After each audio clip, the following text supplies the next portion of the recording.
Welcome to the Dennis Prager Show. I'm Dennis Prager, welcoming you to the Dennis Prager Show. That's a good point. Good point, Triple G. I did it very calmly. I didn't go, hi, everybody. It's correct. I just did. Ooh. My friends, if you missed the first hour, you missed a very important discussion on the issue of the tearing down of all heroes, and gave the example of Winston Churchill, the latest that the left has torn down. That was today's example. Every day, virtually, I give you an example of whatever the left touches, it destroys. And there were times where I'm just, even to this moment, I'm surprised that Winston Churchill, who essentially saved the West from Hitler and Nazism, is now unacceptable as a hero. It gives you an idea of the destruction, the havoc, the chaos that the left wreaks upon society. Betsy DeVos, to her credit, as Secretary of Education, and let's see here, let me get this up because this is a very important story. Washington Post, Betsy DeVos set to bolster rights of accused in rewrite of sexual assault rules. Education, this is Washington Post. Education Secretary Betsy DeVos is set to release a sweeping overhaul of how colleges and universities must handle allegations of sexual assault and harassment, giving new rights to the accused, including the ability to cross-examine their accusers. New rights, I like that. That's a new right. I mean, think about it. In the Washington Post world, that's a new right. The right to actually cross-examine the person who is accusing person B of something awful. See, you because the press is an extension of the left, you don't realize what Barack Obama did to ruin our universities and to ruin the rights of the accused. You don't, because it simply wasn't reported. He was the worst president of the modern era, and with the possible exception of Andrew Johnson, the worst president in American history. But let me just take a moment on that point to remind you why that shocks people on the left, that anyone on the right would believe that. Because we didn't demonstrate, we didn't scream at Democrats. We didn't have people show Barack Obama's head cut off from his body. We didn't have conservative people in Hollywood screaming F Obama like De Niro does, Robert De Niro does routinely in public on stage to Donald Trump. Because we're just simply more civil. Conservatives are more civil than leftists. It's just a fact. It's not an opinion. We don't carry on like they do. If on the rare occasions we have a large demonstration, we actually clean up after it. So they're shocked to hear that our antipathy to Barack Obama equals their antipathy to Donald Trump. Okay? But this is shocking because we're civil in our antipathy. We're not children like leftists. Back to this. What Barack Obama did is actually in the article, but it's not stated in a negative way, obviously. The proposal is set for release before Thanksgiving, possibly this week, and replaces less formal guidance issued by the Obama administration in 2011. The new rules would reduce liability for universities, tighten the definition of sexual harassment, and allow schools to use a higher standard in evaluating claims of sexual harassment and assault. So, of course, the left is going to go crazy on this. But tell me, why is that? Ironically, I have utter contempt for our universities, but I have greater respect for truth and justice than I have contempt for the universities. Why is the university liable for the conduct of all of its students? How can it possibly monitor that? I'm curious, if somebody does something wrong in a movie theater, is the movie theater liable? I'm asking, I don't know the answer to the question. Let us say the guy next to another guy, let's remove the sexual component, although that obviously could exist, but let's say a man stabs another man in the movie theater. Is the movie theater liable? Maybe today it is, but it would strike me as, why is the movie theater liable for the behavior of the moviegoers? Anyway, I've never understood, why does the university even have any jurisdiction over sexual crimes? It doesn't have jurisdiction over theft? Or let's say a student is beaten up. Isn't that handled by the police? So why, if a woman is raped, the worst of the possibilities, why is that not just handled by the police? Okay, anyway, tightens the definition of sexual harassment, etc. The rule stems from a 1972 law known as Title IX that bars sex discrimination at schools that receive federal funding. Most of the attention is on higher education, but the rules also apply to elementary and secondary schools. The regulation lands amid a national debate over sexual assault, including whether Justice Brett Kavanaugh should have been elevated to the Supreme Court. I don't know what this has to do with anything. It really doesn't have anything to do with anything, but they have to drag it in. Poor guy. He's owed an apology by the left, but the left has not apologized in my lifetime. 30 years ago, I wrote a piece. Being on the left means never having to say you're sorry. President Trump declared it a very scary time for young men in America who face the possibility of false claims. God, is President Trump right? Last year, DeVos rescinded the 2011 Obama guidance, denouncing it as overly prescriptive and lacking due process for the accused. In a 2017 speech, she offered several examples of students she said were wrongly accused of wrongdoing under the old rules. She also said the rules poorly served survivors who were forced through multiple appeals because the system had failed the accused.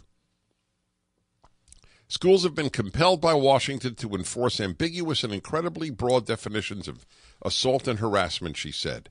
Institutions must be mindful of the rights of every student. That's a radical notion, isn't it? Institutions must be mindful of the rights of every student. The rules come after years of rising pressure on universities to better respond to allegations of sexual assault and other misconduct, and the proposal is likely to anger those who fear victim claims will be ignored or minimized. But the new direction has been welcomed by men's rights groups. See, isn't that amazing? Men's rights groups. This is how they write. It hasn't been welcomed by, how about people who believe in civil liberties? How about people who believe in justice? People believe in truth. People believe that you are innocent until proven guilty. How about that? It's only men's groups? I don't even know the name of a men's group, and I welcome this. Who say the Obama guidelines were weighted in favor of the accusers. No kidding. And by some university administrators who found the Obama version overly prescriptive and confusing. The proposed rule will dodge a related controversial matter regarding the rights of transgender students. All right, we'll leave that for a moment. Several people said it is possible the Education Department will later issue a letter or fact sheet that asserts sex discrimination does not include complaints related to gender identity. We'll leave that for a moment. Okay, so now, a leaked draft of the Title IX rules was published online in September. The most significant change would guarantee the accused the right to cross-examine their accusers. Now, what do you say to that? She says, I did this, so I would like to ask her, where were we? Why is that called conservative? Why isn't that a liberal notion that you can cross-examine your accuser? I'm Dennis Prager, 1-8-PRAGER-776.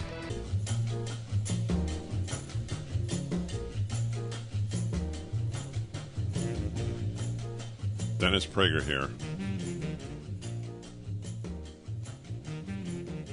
And you will thank them and thank me.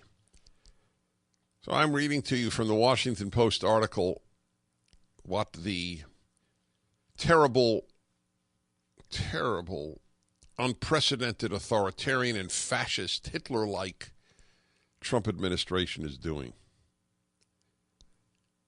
What happened to all these arguments that he was undermining democracy? How exactly? He's a pretty lousy fascist when you think about it, isn't he? Lets the Democrats win the House of Representatives. How did he do that? I guess he bungled his fascism. They fraud, these calls. How they cheapen the evil of fascism by calling him a fascist. The left is a disgrace. Barack Obama ruined a lot of colleges with his disgusting laws with regard to sexual harassment charges and the ease with which they could be made, and students thrown out of college and lives ruined and reputations ruined, thanks to Barack Obama, hero of the left. I continue with the Washington Post article. The most significant change would guarantee the accused the right to cross-examine their accusers, though that would be conducted by advisors or attorneys for the people involved rather than by the person accused of misconduct. If requested, the parties could be in separate rooms during the cross-examination. An administration official said. They said this was done to bolster the due process rights of the accused while assuring that victims are not directly confronted by their assailants. What is wrong with that exactly? What are the left, what does the left have in their arsenal to attack this? The Obama guidelines had strongly discouraged the use of direct cross-examination because they were not interested in justice. The left isn't interested in justice. The earlier DeVos draft allowed cross-examination but did not require schools to offer it as an option. Jess Davidson, executive director of the advocacy group, see, there were no leftist groups. Get it?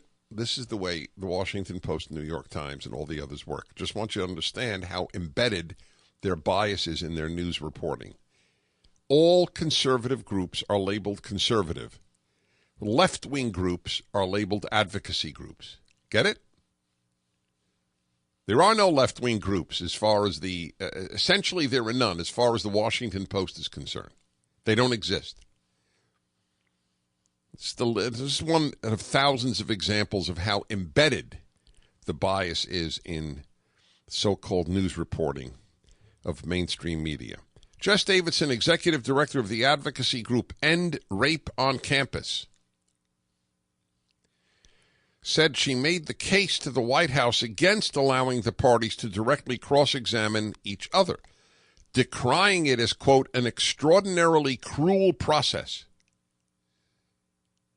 See, being challenged on your claim that could ruin a person's life at the age of 20, that's not cruel. It's, you understand, please, once again, the moral compass of the left is entirely broken. They don't understand that you can't be cruel to males. It's not possible. It doesn't exist. Only women can be the objects of cruelty. It's extremely cruel to have your complaint, your charge, questioned. Isn't that amazing? It's extremely cruel. That would discourage victims from reporting assaults. Quote, most survivors... by the way, let me just establish, I am not a fan of the word survivor. Until the left ruined all vocabulary and all moral distinctions, survivor was applied to somebody who went through a Japanese prison camp, to a Jew who went through a Nazi concentration camp, to men who survived a battle where they watched their comrades in arms have their bodies blown up by gunnery. But a sexual harassment, you could be a victim. I have no problem with the word victim, but survivor is so over the top. But okay, that's what they like, because they love over the top language. Most survivors would be unwilling to go through a process. First of all right, if you are raped, I'm not going to argue the issue of survivor versus victim. Okay. But sexual harassment survivor? I survived sexual harassment? Could be a victim of sexual harassment. All right, anyway. Most survivors would be unwilling to go through the process that allows the person who sexually assaulted them to cross-examine them, and rightfully so. Why rightfully so? Why rightfully so? I don't understand it. You have been, bad has been done to you. Let us say the college had nothing to do with it, which is what I think should happen.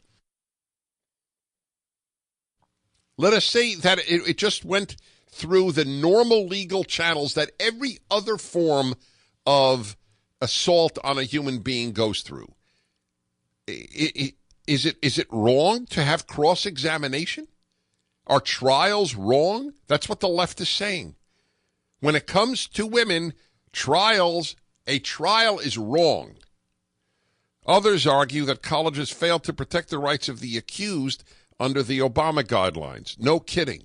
For instance, many schools used a single investigator to gather evidence and decide the case, without the opportunity for the accused to confront their accusers, said Robert Shibley, Executive Director of the Foundation for Individual Rights in Education, FIRE. That leaves a huge window of opportunity for the biases of the adjudicator to make themselves felt. All right, everybody. This is what is another good thing that the Trump administration is doing. We shall return. I'm Dennis Prager.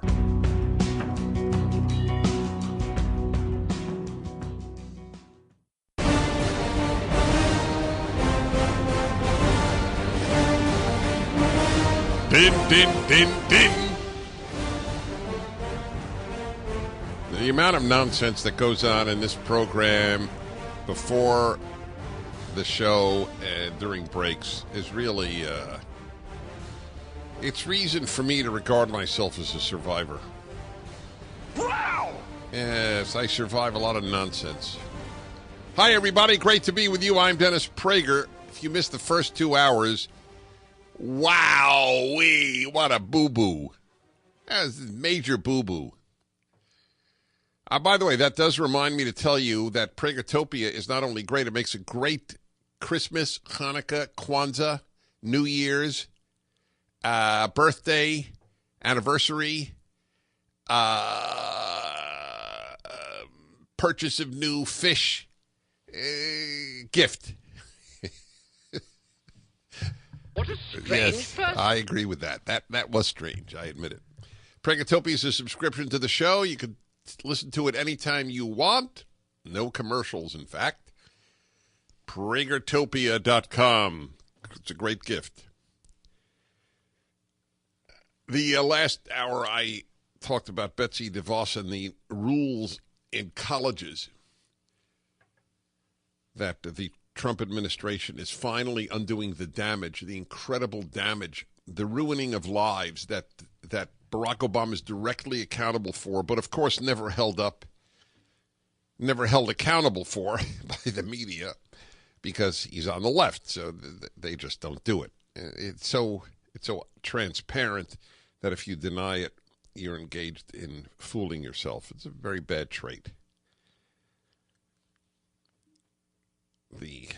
I'll read you a little more about that. Then I had this guy on, Matt Gutman of ABC News, in fact, the chief national correspondent, about what happened in Thailand. The last part of that, I just want to reflect on that for a moment, how it was really American ingenuity and tactics that made the saving, the truly miraculous saving of those, 12 boys possible. And Thailand doesn't give the U.S. credit for it. It was a very interesting side point made at the end that doesn't play. They take much of the credit for themselves, which is very typical. The U.S. is blamed for a lot of bad and not given credit for all the good it does. It was 12 boys, by the way, not 10. 12 boys and a coach. I found that to be an interesting little sidebar to it. It's an amazing story. By all rights, they should have died. It is an incredible thing that they're alive. Okay. There's an article in the Wall Street Journal today, and I don't want to get back to the college thing, but it's an article in the Wall Street Journal today titled, "It's a Crisis of Civilization in Mexico. 250,000 dead, 37,400 missing." It's an astonishing thing. The murder rate there is 5 times, 5 times that of the United States? The country's murder rate has more than doubled, 26 per 100,000 residents, 5 times the U.S. figure. It's likely that it's higher because most of the missing are not counted as part of the country's official murder tally. The killing and the number of missing grow each year. Last year, 5,500 people disappeared, up from 3,400 in 2015. Mexico's murders are up another 18% through September of this year. A lot of monsters in Mexico. A lot of wonderful people, a lot of monsters. By the way, the first people to agree with me that there are a lot of monsters in Mexico would be Mexicans. Only the American left would argue that that was a racist statement. There are no monsters in Mexico. Just like you can't call the sadistic gangs animals. Remember when the president said that they were animals? MS-13, for example. I wrote a whole column on that. If you can't call them animals, you're a moral idiot. But moral idiocy is a defining element. If you're not a moral idiot, you're not on the left. I mean that literally. Now, you could be a liberal. I'd say that every day. By the way, I get annoyed letters from some conservatives. Why do you keep giving the liberals a free pass here? Well, I don't give liberals a free pass. I give liberalism a free pass. Liberalism has nothing in common with leftism except for support of big government, which is a big deal, but it's only one thing. Liberals didn't believe in all black dormitories. They believed in racial integration. The left believes in all black dormitories. What most liberals are wimps because they won't allow themselves to understand who their real enemy is, and it's not conservatives, it's the left.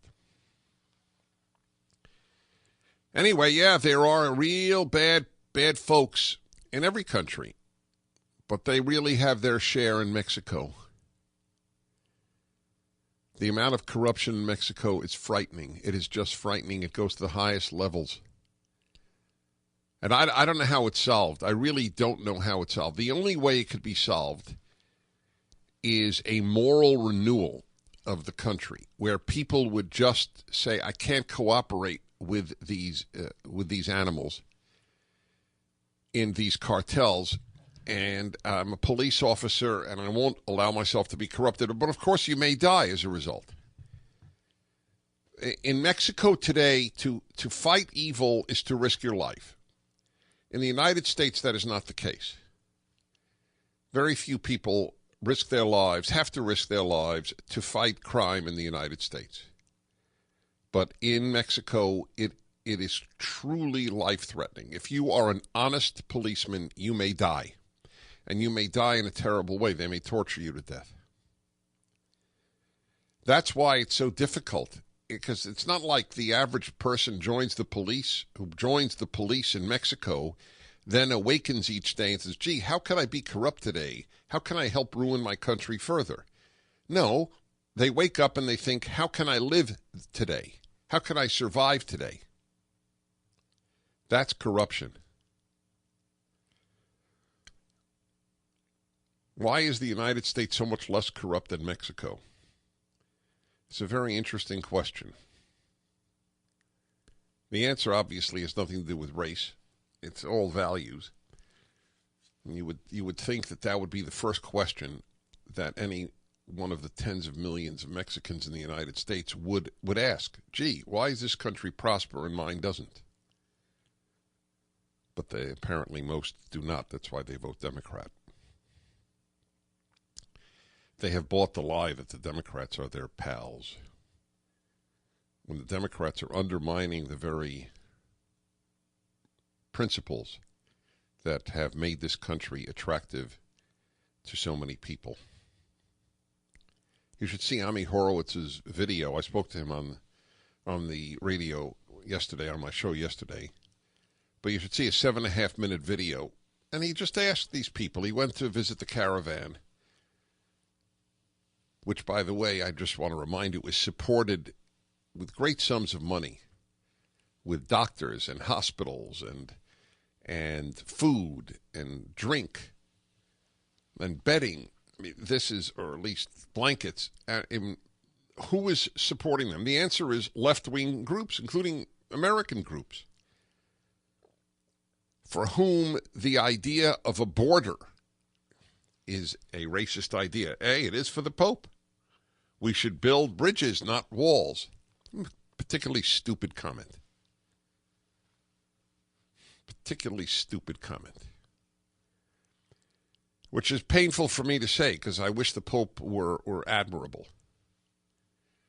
I'm a big fan of the Judeo-Christian religious denominations, Catholicism, Protestantism, Mormonism, Judaism, but the left has infiltrated all of them except I think thus far LDS. I don't know if LDS has been infiltrated as much.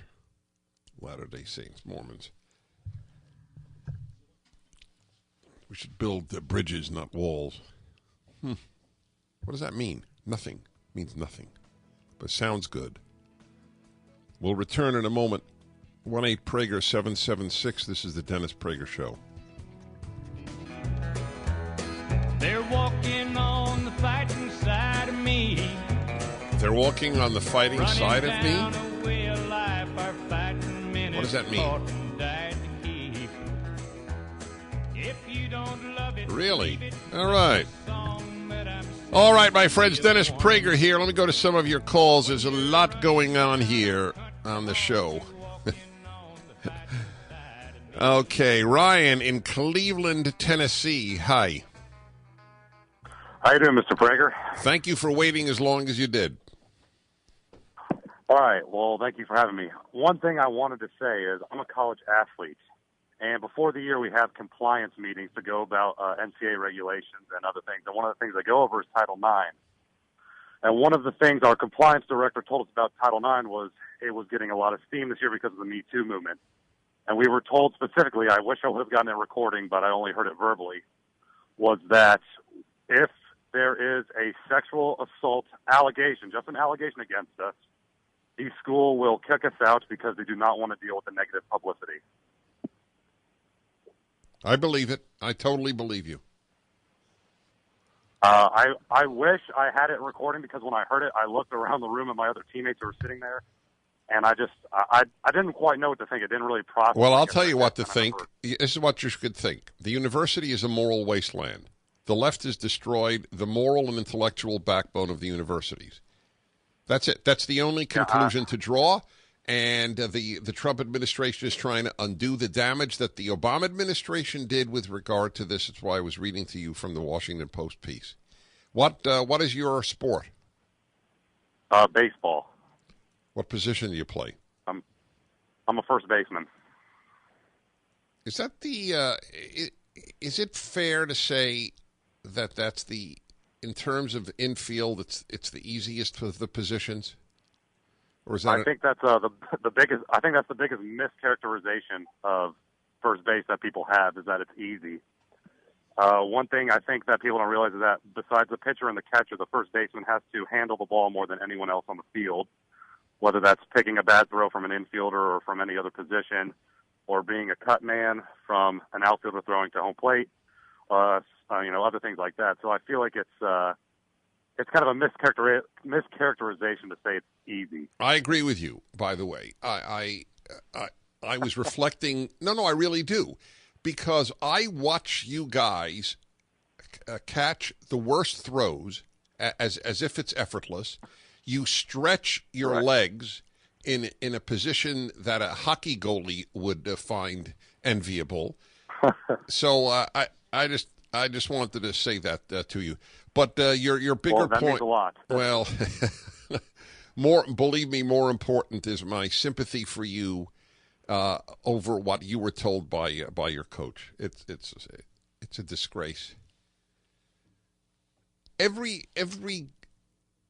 principle of civilization is undermined by the left. They can't stand civilization. Do you understand that, my friends? Do you understand it's a force for chaos?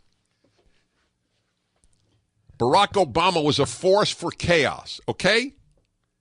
This glib-talking, vapid content speaker.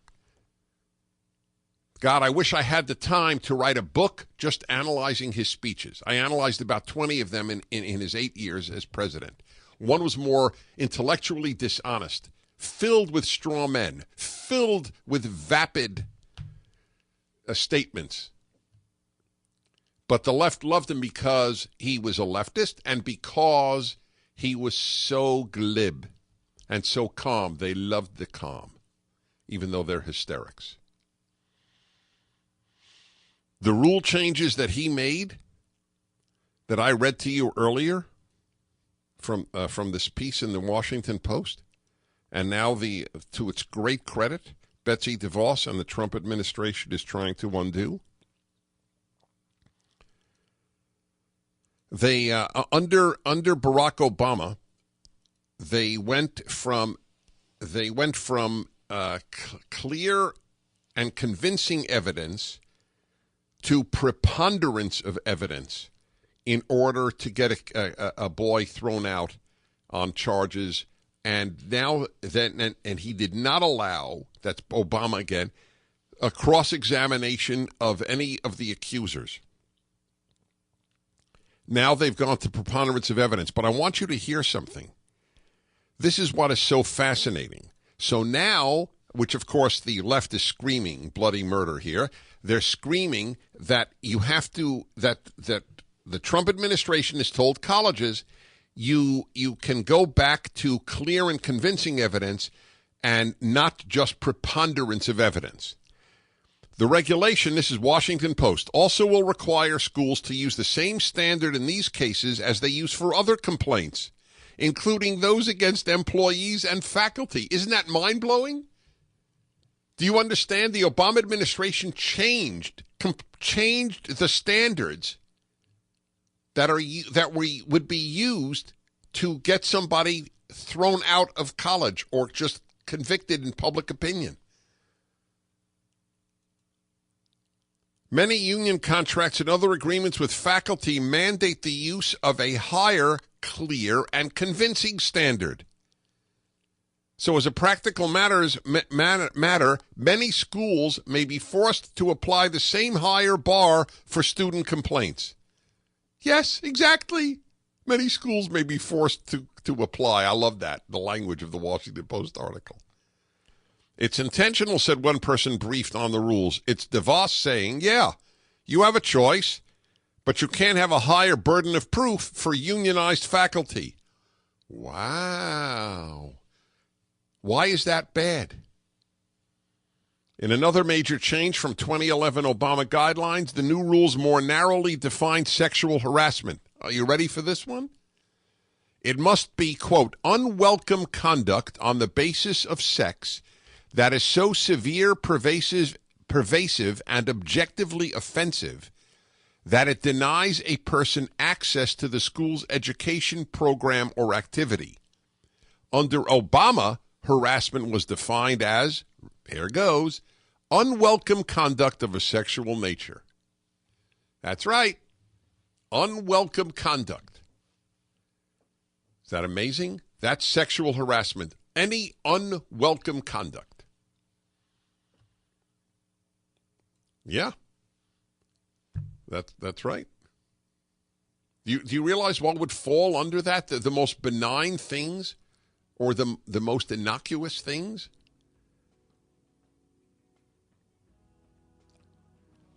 The more you know about the Obama administration, the more contempt you will have for its record.